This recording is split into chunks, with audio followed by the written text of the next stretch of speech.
ناظرین، اذان web channel کے خصوصی پروگرام میں میں ہوں آپ کا ہوسٹ عدیل عارف۔ ناظرین، آج ہم دیکھتے ہیں کہ وطن عزیز پاکستان کو بہت سے چیلنجز کا سامنا ہے۔ ایک طرف ہم یہ دیکھتے ہیں کہ جہاں بہت سے بڑھتے ہوئے اقتصادی مسائل ہیں تو دوسری طرف بدامنی بھی پھیلتی جا رہی ہے۔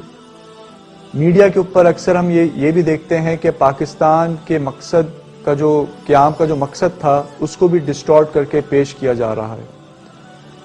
یہ ہماری خوش قسمتی ہے کہ آج صدر دارالعلوم کراچی جناب مفتی اعظم پاکستان مفتی محمد رفیع عثمانی صاحب نے اپنے بہت ہی قیمتی اسکیڈول میں سے وقت میں سے ہمیں ٹائم دیا تاکہ ہم ان کے سامنے بہت سے اہم سوالات رکھ سکیں اور وہ ان کا تفصیلی جوابات ہمیں دے سکیں ہمارے ناظرین کے لیے۔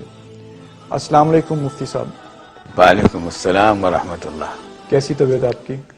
اللہ کا فضل و کرم ہے، احسان ہے۔ پہلا سوال جو میں آپ سے یہ کرنا چاہوں گا کہ تحریک پاکستان میں آپ کے والد محترم کا ایک بہت ہی اہم کردار رہا ہے۔ ہم یہ دیکھتے ہیں کہ میڈیا پر بہت سے دانشور آج کل یہ سوچ عام کر رہے ہیں کہ پاکستان کے قیام کا مقصد نفاذ اسلام نہیں تھا۔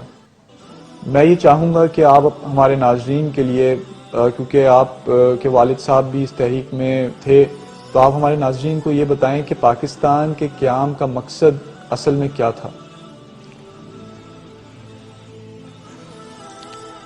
بات یہ ہے کہ پاکستان کے قیام کا مقصد اور اس کی بنیاد دو قومی نظریہ ہے،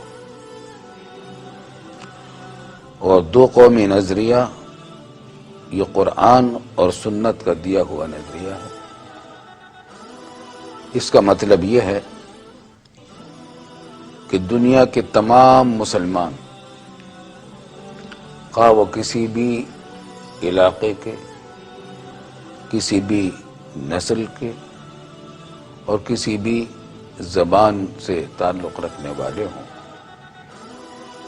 وہ سب بھائی بھائی ہیں۔ انما المؤمنون اخوہ۔ اور جتنا کافر ہیں دنیا میں غیر مسلم، وہ خواہ کسی بھی دین و مذہب سے تعلق رکھتے ہوں، اسلام کی نظر میں وہ ایک دوسری ملت ہے، دوسری برادری ہے۔ تو دنیا میں اسلام کی نظر میں دو ملتیں ہیں بنیادی طور پر، ایک ملت اسلام ہے، ایک ملت کفر ہے۔ دو قومی نظریے کا حاصل یہی ہے کہ مسلمان ایک الگ ملت ہے اور غیر مسلم الگ ملت ہے۔ اس نظریے کو قرآن کریم نے جگہ جگہ بیان کیا ہے۔ مثلا سورہ تغابن کے بالکل شروع میں کہ خلقکم فمنکم کافر ومنکم مؤمن، ہم اللہ نے تم کو پیدا کیا، تم میں سے کچھ لوگ، بہت سے لوگ کافر ہیں، بہت سے مومن ہیں۔ دو قسم بتا دی۔ اور مسلمانوں کے بارے میں فرمایا کہ انما المؤمنون اخوہ، تمام مسلمان بھائی بھائی ہیں۔ یہ دو قومی نظریے کا خلاصہ اور لب لباب ہے۔ پاکستان کا مطالبہ مسلم لیگ نے، قائد اعظم نے، علامہ اقبال مرحوم اور حکیم الامت حضرت مولانا اشرف علی صاحب تھانوی رحمۃ اللہ علیہ،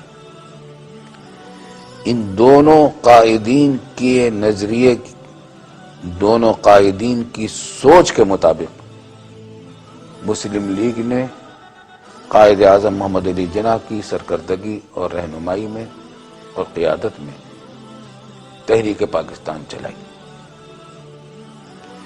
تحریک پاکستان کا حاصل یہی دو قومی نظریہ تھا۔ یعنی اس وقت انگریز بر صغیر پورے ہندوستان پر، جس میں آج 3 ممالک ہیں، بھارت، پاکستان، بنگلہ دیش، اس پورے بر صغیر پر انگریز کی حکومت تھی اور یہاں کے لوگ انگریز کی غلامی سے نجات کے لیے تحریک چلا رہے تھے۔ کانگریس نے اس کو قومی سطح پر اس طریقے سے چلانے کی کوشش کی کہ پورے ہندوستان کے رہنے والے ایک قوم ہیں اور وہ ہے ہندوستانی۔ ہندوستان میں رہنے والے تمام انسان ایک قوم کے افراد ہیں اور قوم ہندی قوم ہے، ہندوستانی قوم ہے، اور لہذا انگریز حکومت چھوڑ کر جائے تو یہاں ہندوستانی قوم کی حکومت آئے۔ اس سے بحث نہیں کہ ان کا مذہب اور دین کیا ہے، اس کی بنیاد ایک قومی نظریہ تھا اور وطنی قومیت نظریہ تھا۔ کانگریس کے مطالبے کی بنیاد وطنی قومیت تھی۔ وطنی قومیت کا کیا مطلب؟ کہ ہر وطن کے لوگ ایک الگ قوم ہیں۔ تو ہندوستان ایک وطن ہے تو اس کے تمام افراد ایک قوم کے فرد ہیں، وہ مسلمان ہوں یا ہندو ہوں یا سکھ ہوں یا دوسرے مذاہب کے لوگ ہوں۔ ان کا یہ نظریہ اسلامی تعلیمات سے متصادم تھا، کیونکہ اسلام یہ کہتا ہے کہ دو ملتیں الگ الگ ہیں، ایک ملت اسلامیہ ہے، ایک ملت کفر ہے۔ تو قائد اعظم محمد علی جناح نے مسلم لیگ کی رہنمائی کرتے ہوئے قیام پاکستان کا مطالبہ کیا، اور پاکستان کا اصل تصور حکیم الامت حضرت مولانا اشرف علی صاحب تھانوی رحمۃ اللہ علیہ نے اور علامہ اقبال مرحوم نے پیش کیا تھا۔ یہ ایک اہم مسئلہ ہے کہ قوموں کی تقسیم یا انسانوں کی تقسیم وطن کی بنیاد پر ہو یا نسل کی بنیاد پر ہو یا مذہب اور دین کی بنیاد پر ہو،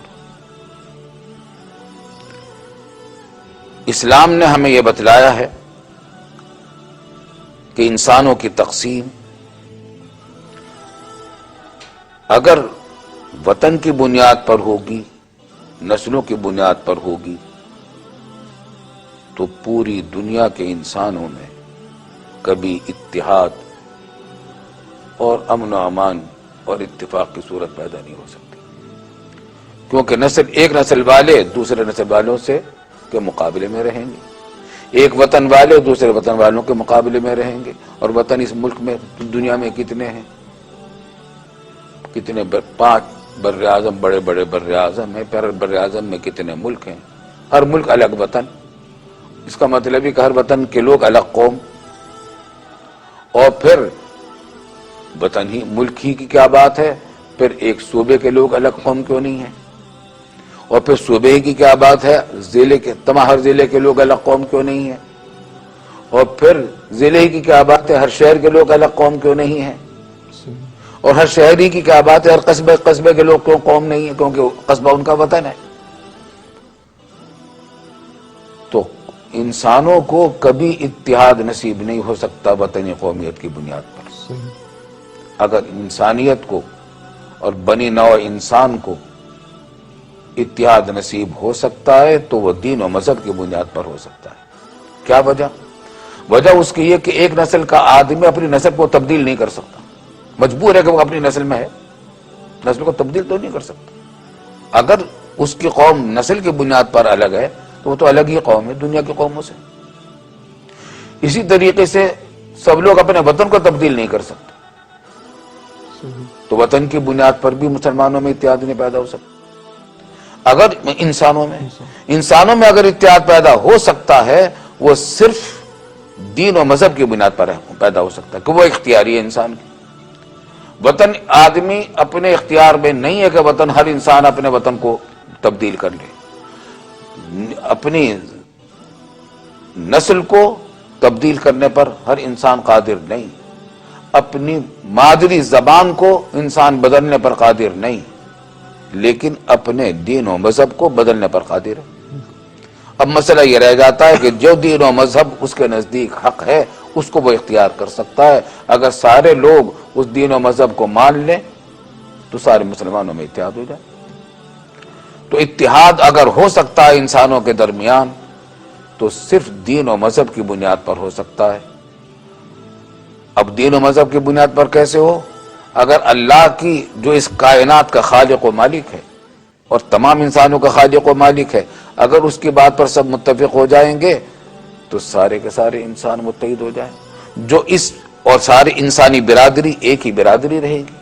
چنانچہ جب حضرات آدم علیہ السلام اس دنیا میں آئے ہیں اور ان کے اولاد پھیلی ہے، سارے انسان ایک ہی برادری تھے، کیونکہ سب ایک ہی اللہ کے ماننے والے اور اس کے بھیجے ہوئے رسولوں کے ماننے والے، اس کی تعلیمات کو ماننے والے تھے۔ پھر اس اتحاد کو ختم کیا کہ کفر آنے لگا، شرک آ گیا، تو اسلامی انسانی برادری کو دو حصوں میں تقسیم کر دیا۔ تو تقسیم جو کیا انسانی برادری کو، کفر اور شرک نے کیا۔ مذہب سے، اللہ کی لائے ہوئے دین سے ہٹ کر جب انسان اپنا نظام بنانے لگا تو وہ انسانی برادری سے الگ ہو گیا، اور انسانی برادری میں دو ملتیں بن گئیں، دو قومیں بن گئیں۔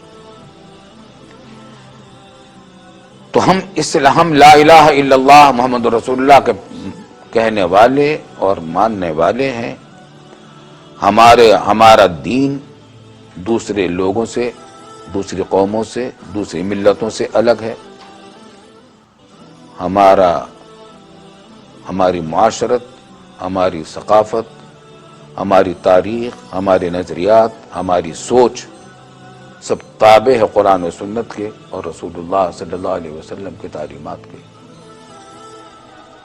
لہذا ہم اپنے مذہب سے قطع نظر کر کے کسی ایسی برادری میں شامل نہیں ہو سکتے جس کے ہاں مذہب کی کوئی قدر و قیمت نہیں، یا قرآن و سنت کی کوئی قدر و قیمت نہیں ہے۔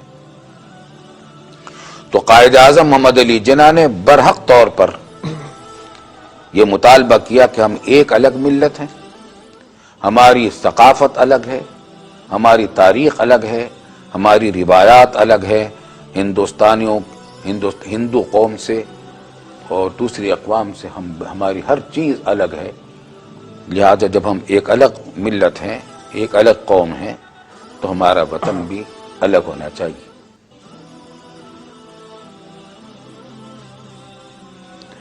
اور وطنی قومیت پر ہم راضی نہیں ہیں۔ خود علامہ اقبال نے وطنی قومیت کی نفی اس طریقے سے کی، اور انہوں نے کہا ان تازہ خداؤں میں بڑا سب سے وطن ہے، ان تازہ خداؤں میں بڑا سب سے وطن ہے، جو پیرہن اس کا ہے وہ ملت کا کفن ہے۔ اگر وطنی قومیت کو لے لیا جائے تو ملت بٹ جائے گی۔ ملت پوری دنیا میں اس وقت ملت اسلامیہ پھیلی ہوئی ہے۔ اس وقت مسلمانوں کی کچھ عرصے پہلے تک کے اعداد و شمار تو یہ تھے کہ پوری دنیا کی آبادی کا 5واں حصہ ہیں مسلمان، لیکن تازہ ترین جو اعداد و شمار سامنے آئے ہیں ان میں یہ بتایا گیا ہے کہ مسلمانوں کی تعداد 1/4 ہے۔ اس کا مطلب ہے کہ دنیا کے ہر 1/4 آدمی مسلمان ہے۔ ایک ملت اسلامیہ پیروئے ہوئے ہیں، ملت اسلامیہ کے سلسلے میں پیروئے ہوئے ہیں سارے مسلمان، چاہے وہ افریقہ میں رہتے ہوں، آسٹریلیا میں ہوں، یورپ میں ہوں، امریکہ میں ہوں، ایشیا کے بھی کسی ملک میں ہوں، مشرق میں ہوں، مغرب میں ہوں، کوئی بھی زبان بولنے والے ہوں، کسی بھی رنگت کے لوگ ہوں، کسی بھی نسل کے لوگ ہوں، کسی بھی وطن کے لوگ ہوں، یہ سب ایک لڑی میں پرے ہوئے ہیں اور ایک ہی برادری ہے، انما المؤمنون اخوہ۔ چنانچہ رسول اللہ صلی اللہ علیہ وسلم نے فرمایا تھا کہ تمام مسلمان بھی ایک جسم واحد کی طرف ہیں۔ اگر کسی ایک عضو میں اور جسم کے کسی ایک حصے میں تکلیف ہوتی ہے تو پورا جسم انسان کا بے تاب ہو جاتا ہے اور اس کی نیند اڑ جاتی ہے۔ یہی حال عالم اسلام کا ہے، اور ہونا چاہیے کہ دنیا کے کسی بھی حصے میں مسلمانوں کو کوئی غضب پہنچے تو پوری دنیا کے مسلمان اس پر فکر مند ہوں اور اس نقصان کی تلافی کی کوشش کریں۔ تو یہ اس دو الگ قومیتیں ہیں، اس قومیت کی بنیاد پر پاکستان کا مطالبہ کیا گیا کہ ہندوستان کے اندر جہاں جہاں مسلمانوں کی اکثریت ہے وہاں ان کی حکومت ہونی چاہیے، اور اس کا نام پاکستان تجویز کیا گیا۔ پاکستان کا لفظ ہی یہ بتا رہا تھا کہ یہ ملک ایسا ہوگا جو فسق و فجور سے، اللہ کی نافرمانی سے، ظلم اور جہالت سے پاک ہوگا، پاکستان۔ چنانچہ قائد اعظم محمد علی جناح صاحب سے پوچھا گیا کہ پاکستان کا دستور کیا ہوگا، تو اس موقع پر انہوں نے کہا کہ پاکستان کا دستور تو بنایا نازل ہو چکا ہے آج سے 1400 سال پہلے تقریباً، وہ قرآن ہے، وہ ہمارا دستور ہے، وہ ہمارا دستور ہو۔ اور آپ نے کہا کہ میرے والد ماجد رحمۃ اللہ علیہ نے تحریک پاکستان میں سرگرم حصہ لیا، بلا شبہ بہت سرگرم حصہ لیا، بڑی طویل جدوجہد فرمائی، اور بہت سی سطحوں پر انہوں نے یہ خدمت انجام دی کہ ہمارے بچپن اور لڑکپن کا زمانہ تھا۔ جب پاکستان بنا ہے تو میری عمر کا 12واں سال چل رہا تھا۔ ہم اس تحریک میں بچے شریک تھے، اور میں دارالعلوم دیوبند میں قرآن کریم حفظ کرتا تھا اس زمانے میں، تو ہم ہر جمعہ کی نماز کے بعد جلوس نکالتے تھے، اور ہم نے بچہ مسلم لیگ بنائی تھی۔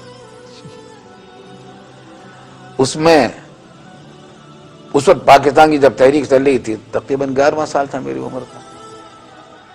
ہمارے بڑے بھائی جناب ودی راضی صاحب مجھ سے 2 سال بڑے تھے، ان سے بڑے بھائی رضی صاحب ان سے 2 سال بڑے تھے، ان سے 2 سال بڑے ہمارے بھائی جان جناب ذکی کیفی مرحوم جو مشہور شاعر رہے ہیں وہ تھے۔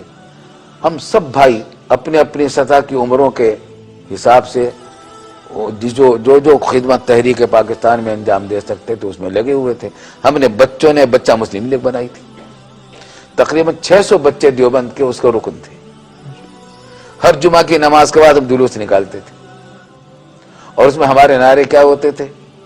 لے کے رہیں گے پاکستان، دینا پڑے گا پاکستان، بٹ کے رہے گا ہندوستان، بن کے رہے گا پاکستان، اپنا سر کٹائیں گے پاکستان بنائیں گے، سینے پہ گولی کھائیں گے پاکستان بنائیں گے، خون کی ندیاں بہائیں گے پاکستان بنائیں گے۔ پاکستان کا مطلب کیا؟ لا الہ الا اللہ۔ پاکستان کا مطلب کیا؟ لا الہ الا اللہ۔ پاکستان کا مطلب کیا؟ لا الہ الا اللہ۔ اور مسلم مسلم بھائی بھائی، اور یہ مسلم مسلم بھائی بھائی کا نعرہ جو ہوتا تھا وہ کانگریس کے اس نعرے کا جواب ہوتا تھا جس میں وہ کہتے تھے کہ ہندو مسلم بھائی بھائی۔ تو قائد اعظم محمد علی جناح نے ہمیں یہ نعرہ دیا تھا کہ نہیں، ہندو مسلم بھائی بھائی نہیں ہے، اگر ہندو مسلم بھائی بھائی ہوتے تو میں نے پاکستان کی کیا ضرورت تھی؟ مسلم ایک الگ برادری ہے، چنانچہ ہمارا نعرہ ہوتا تھا مسلم مسلم بھائی بھائی۔ یہ سارے سب کچھ کیا تھے؟ یہ اسلامی دستور، اسلامی نظام کے لیے تھے۔ قائد اعظم کی ایک تقریر نہیں، جگہ جگہ انہوں نے یہ بات کہی ہے کہ ہم پاکستان کو الگ اس واسطے لینا چاہتے ہیں کہ مسلمان تاکہ اپنی سیاست، اپنی معیشت، اپنی معاشرت اور اپنی ثقافت کو، اپنے نظام تعلیم کو، نظام انصاف کو، نظام عدل کو اپنے دینی طریقے سے، اپنے اسلام کے طریقے سے نافذ کر سکیں۔ اس واسطے یہ بات جو کہی جا رہی ہے کہ آپ نے کیا فرمایا کہ کیا لوگ آج کل کیا کہہ رہے ہیں؟ میں نے یہ عرض کیا تھا کہ بعض دانشور اس سوچ کو عام کر رہے ہیں کہ پاکستان کا مقصد نفاذ اسلام نہیں تھا۔ اول تو ان دانشور صاحبان سے پوچھا جائے کہ ان کی عمریں کیا ہیں، ان میں سے کتنوں نے تحریک پاکستان اپنی آنکھوں سے دیکھی ہے؟ یہ بات یا تو وہ کہہ سکتا ہے جس نے اپنی آنکھوں پر پٹی باندھ رکھی ہو اور تحریک پاکستان سے بالکل بے خبر ہو، یا تو وہ شخص کہہ سکتا ہے، یا پھر وہ منافق ہوگا کہ وہ دیکھا بھی اس نے سب کچھ اپنی آنکھوں سے دیکھا. تحریک قیام پاکستان کی چلی، وہ خالص اسلام کے بنیاد پر چلی تھی، مسلم قومیت کی بنیاد پر چلی تھی. تو اگر کوئی صاحب کہتے ہیں یا تو وہ انہوں نے ان حالات کو دیکھا اور سمجھا نہیں ہے، یا دیکھا ہے مگر اس کو چھپایا جا رہا ہے.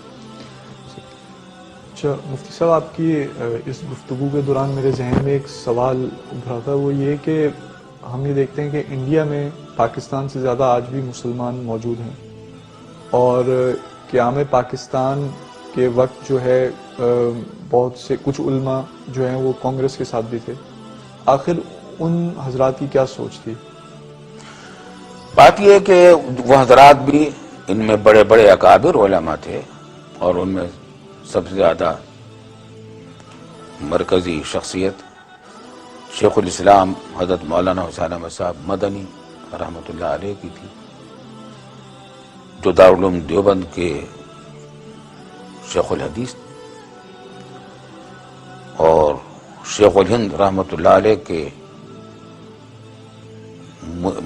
یعنی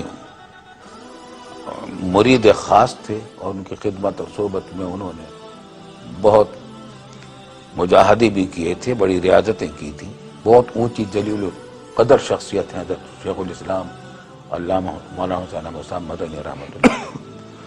ان کے بارے میں یہ تصور نہیں کیا جا سکتا کہ خدا نخواستہ انہوں نے کسی ذاتی مفاد کی بنیاد پر ہندوؤں کا ساتھ دیا تھا اور کانگریس کا ساتھ دیا تھا.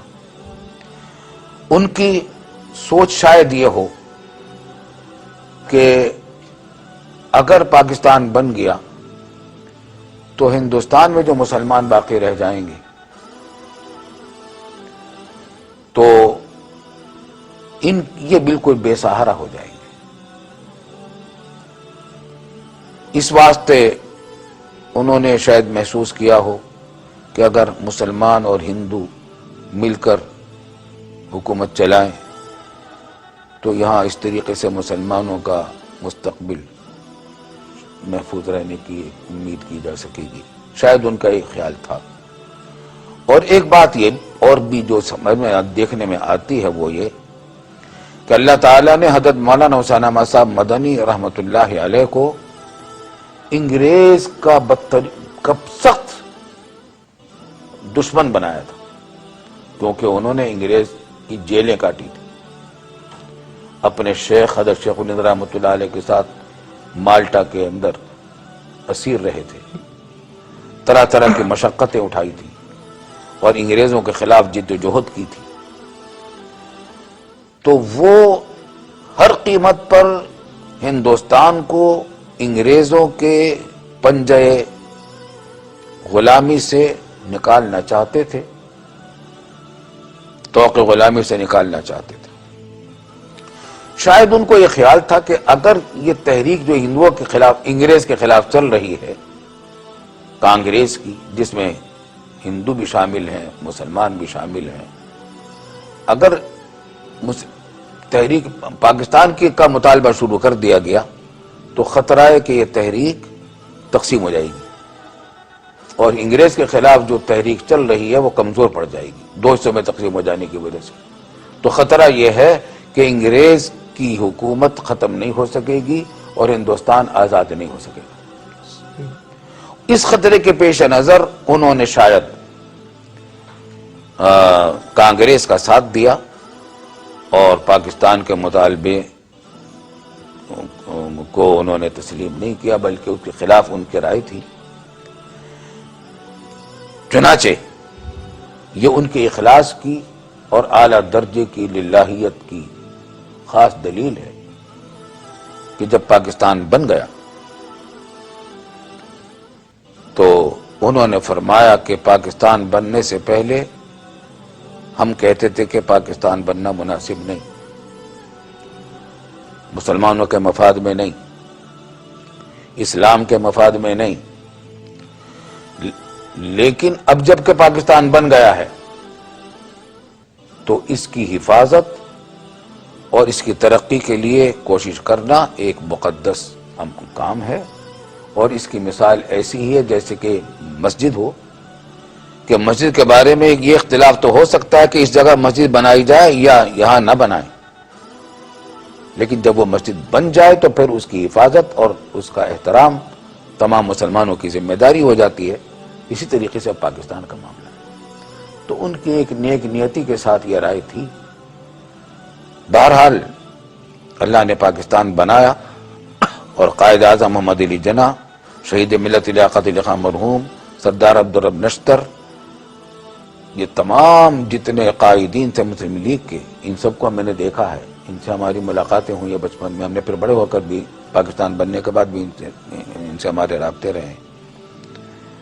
تو یہ حضرات بڑے مخلص تھے اسلام کے لیے اور دل و جان سے چاہتے تھے کہ یہاں پاکستان میں اسلام نافذ ہو، مگر قائد اعظم محمد علی جناح کو تو وقت ہی نہیں مل سکا، بیچارے بیمار تھے، جلدی رخصت ہو گئے۔ لیاقت علی خان مرحوم کو بھی زیادہ وقت نہ ملا، شہید کر دیا گیا۔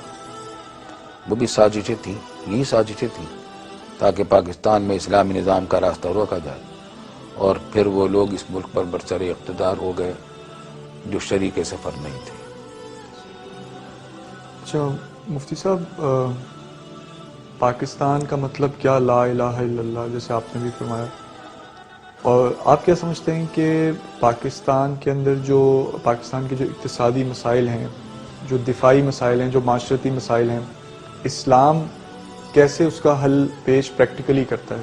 یہ تو بات سمجھ آتی ہے کہ اسلامی نظام ہونا چاہیے، اس کا نفاذ ہونا چاہیے، لیکن کیسے آج ہمارے جو اقتصادی مسائل ہیں، ہمارے معاشرتی مسائل یا دفاعی مسائل ہیں، وہ کیسے اسلامی تعلیمات کی روشنی میں وہ کیسے حل ہوتے ہیں؟ آپ ذرا اس کی وضاحت کریں۔ دیکھیے، بات یہ ہے کہ اسلام ایک ایسا دین ہے جو انسانوں نے نہیں بنایا، یہ اللہ کا دیا ہوا دین ہے جو اس پوری کائنات کا خالق و مالک اور پالنے والا ہے، اور عالم الغیب ہے۔ مستقبل کو بھی وہ ایسا ہی جانتا ہے جیسے حال کو جانتا ہے، ماضی کو بھی اسی طرح جانتا ہے جیسے کہ حال کو جانتا ہے۔ ظاہر ہے کہ اس کا بنایا ہوا دین، اس کا دیا ہوا نظام، وہ ان تمام خامیوں سے پاک ہوگا جو انسانوں کا بنایا ہوا نظام ہو سکتا ہے۔ چنانچہ اسلام، اس کو بعض لوگ مذہب کہہ دیتے ہیں، میں اس کو غلط تو نہیں کہتا، لیکن غور سے دیکھا جائے تو اسلام صرف ایک مذہب نہیں، مذہب بھی ہے لیکن صرف مذہب نہیں ہے، اسلام ایک دین ہے۔ قرآن کریم میں اسلام کو کہیں مذہب نہیں کہا گیا، قرآن نے ہر جگہ اسلام کو دین کہا ہے۔